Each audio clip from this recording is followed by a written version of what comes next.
अगर कोई भारत में एक ऐसा बिजनेस शुरू करने का सोच रहा है जो लगातार बस बढ़ता ही जा रहा हो, तो डेयरी फार्मिंग एक बहुत ही दिलचस्प मौका हो सकता है। आज हम इसी सेक्टर को समझने वाले हैं, एक ऐसा सेक्टर जिसमें जबरदस्त ग्रोथ देखने को मिल रही है। तो चलिए सीधे एक नंबर से शुरू करते हैं जो इस पूरे मौके की कहानी कहता है 6.4%। लेकिन आखिर ये आंकड़ा इतना जरूरी क्यों है? ये 6.4% भारत के डेयरी उद्योग की सालाना ग्रोथ रेट है।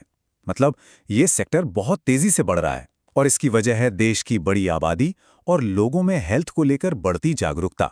तो किसी भी नए एंटरप्रेन्योर के लिए यह एक मजबूत और लगातार बढ़ती हुई डिमांड का साफ साफ इशारा है। तो इस ग्रोथ के पीछे की असली वजह क्या है? आइए थोड़ा और गहराई से देखते हैं कि भारत में डेयरी फार्मिंग का ये मौका इतना बड़ा और आकर्षक क्यों बनता जा रहा है। इसका सीधा सा मतलब ये है कि दूध, पनीर और दूसरे डेयरी प्रोडक्ट्स की मांग बस बढ़ती ही जा रही है, रुकने का नाम ही नहीं ले रही। ये एक ऐसा बाजार है जो धीमा पड़ने के कोई संकेत नहीं दे रहा, और यही बात इसे एक बहुत ही स्थिर और भरोसेमंद बिजनेस बनाती है। ठीक है, मौका तो बहुत बड़ा दिख रहा है, लेकिन इस मौके को असलियत में कैसे बदला जाए? देखिए, किसी भी कामयाब बिजनेस की नींव होती है एक सॉलिड, एक मजबूत बिजनेस प्लान। पर सवाल तो यही उठता है कि प्लानिंग शुरू कहां से करें? एक कामयाब डेयरी फार्म की प्लानिंग में आखिर क्या क्या आता है? चलिए इसी को समझते हैं। तो एक मजबूत प्लान के 4 मेन हिस्से होते हैं। सबसे पहले ये तय करना कि बिजनेस किस स्केल पर करना है, छोटा या बड़ा। फिर आती है सही जगह की बात, ऐसी जगह जहां पानी हो, अच्छी जमीन हो। तीसरा कदम अपने बजट के हिसाब से ये तय करना कि कितने जानवर रखने हैं। और आखिर में चौथा, जानवरों के रहने के लिए शेड और बाकी जरूरी सुविधाओं की प्लानिंग करना। और हाँ, एक बात और, ये प्लान सिर्फ सोचने के लिए नहीं है, ये पैसा जुटाने के लिए भी बहुत बहुत जरूरी है। देखिए, ज्यादातर लोगों को बिजनेस शुरू करने के लिए लोन या इन्वेस्टमेंट की जरूरत पड़ती ही है, और उसके लिए एक प्रॉपर बिजनेस प्लान का होना, वो नॉन नेगोशिएबल है। इसी फॉर्मल प्लान को कहते हैं बैंक योग्य प्रोजेक्ट रिपोर्ट या बैंकेबल प्रोजेक्ट रिपोर्ट। अब ये क्या है?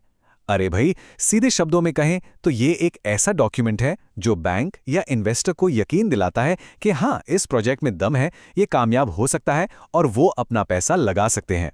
तो समझ लीजिए, फंडिंग का दरवाजा इसी चाबी से खुलता है। चलो, प्लानिंग की बात हो गई।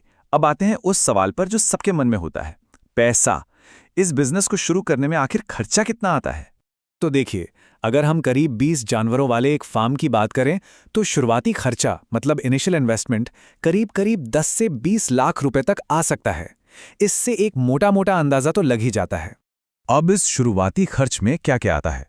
इसमें गाय या भैंस खरीदने का पैसा, उनके लिए जमीन और शेड बनाने का खर्चा, चारा पानी का इंतजाम, ट्रांसपोर्टेशन और हाँ, जानवरों का टीकाकरण, ये सब शामिल है। और ये भी याद रखना जरूरी है कि इसके अलावा भी कुछ खर्चे होते हैं जो लगातार चलते रहते हैं, जैसे कि बीमा हो गया या वेस्ट मैनेजमेंट। तो अब हम पहुंच गए हैं उन प्रैक्टिकल स्टेप्स पर जो बिजनेस को जमीन पर उतारने के लिए जरूरी हैं। इसे एक तरह से अपनी फाइनल स्टार्टअप चेकलिस्ट समझ सकते हैं। इस चेकलिस्ट में कुछ बहुत ही जरूरी काम है, जैसे एक्सपर्ट से सलाह लेना, मार्केट को अच्छे से समझना, जो भी जरूरी लाइसेंस है वो लेना, और फिर आखिर में अपनी कंपनी का नाम सोचकर उसे रजिस्टर करवाना। अगर इन स्टेप्स को एक एक करके फॉलो किया जाए तो पूरा प्रोसेस काफी हद तक आसान हो जाता है। ठीक है, बिजनेस शुरू हो गया, पर अब बात करते हैं सबसे जरूरी चीज की, मुनाफा। आखिर कोई भी बिजनेस लंबे समय तक तभी चलता है जब वो प्रॉफिटेबल हो, है ना? हाँ, ये बात तो सही है कि जानवरों की संख्या से फर्क पड़ता है, लेकिन एक और चीज है जिसका मुनाफे पर शायद उससे भी ज्यादा असर होता है, और वो क्या है? वो है दूध की क्वालिटी।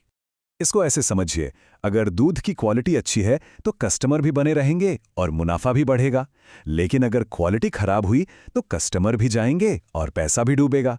तो सीधी सी बात है, बिजनेस की आर्थिक सफलता पूरी तरह से दूध की क्वालिटी पर टिकी है। तो आखिर में एक सवाल खुद से पूछने वाला है कि बिजनेस प्लान तो कागज पर तैयार है, लेकिन क्या क्वालिटी के लिए वो कमिटमेंट है? क्योंकि डेयरी फार्मिंग में असली कामयाबी सिर्फ हिसाब किताब से नहीं आती, वो आती है बेस्ट क्वालिटी देने के जुनून से।